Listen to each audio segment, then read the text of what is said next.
अत्रि ऋषि की पत्नी सती अनुसुईया की कथा। उनकी पति भक्ति की लोक प्रचलित और पौराणिक कथा।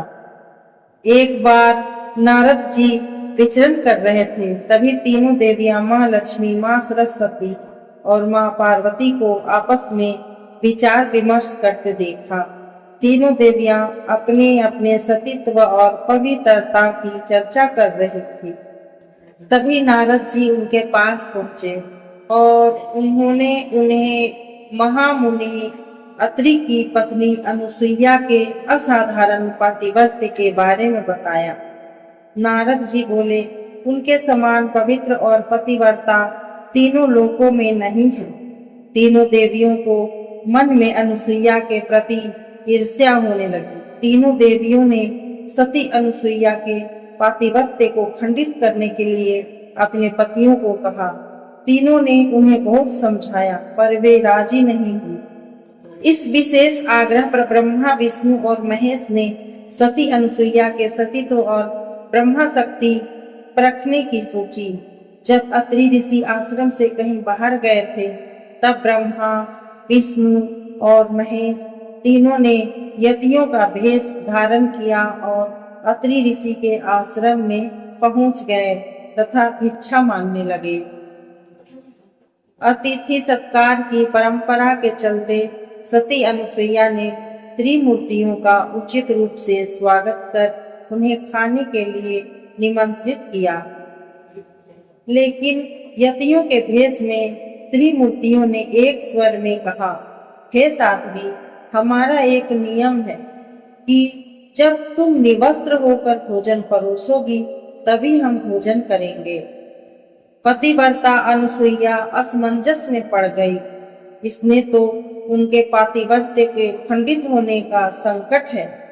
उन्होंने मन ही मन ऋषि अत्रि का स्मरण किया। दिव्य शक्ति से उन्होंने जाना कि यह तो त्रिदेव ब्रह्मा और विष्णु महेश है। मुस्कुराते हुए माता अनुसुईया बोली, जैसी आपकी इच्छा। तीनों यतियों पर जल छिड़ककर उन्हें 3 प्यारे शिशुओं के रूप में बदल दिया। सुंदर शिशु देखकर माता अनुसुईया के हृदय में मातृत्व भाव उमड़ पड़ा। शिशुओं को स्तनपान कराया, दूध भात खिलाया, गोद में सुलाया। तीनों गहरी नींद में सो गए।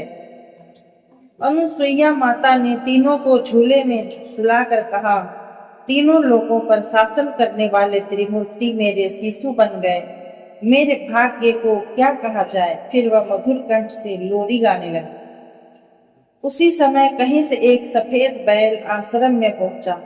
एक विशाल गरुड़ पंख फड़फड़ाते हुए आश्रम पर उड़ने लगा और एक राजहंस कमल को चोंच में लिए हुए आया और आकर द्वार पर उतर गया। यह नजारा देखकर नारद, लक्ष्मी, सरस्वती और पार्वती आ पहुंचे। नारद ने विनय पूर्वक अनुसुईया से कहा, माते, अपने पतियों से संबंधित प्राणियों को आपके द्वार पर देखकर यह तीनों देवियां यहाँ पर आ गई हैं। यह अपने पतियों को ढूंढ रही हैं। इनके पतियों को कृपया इन्हें सौंप दीजिए।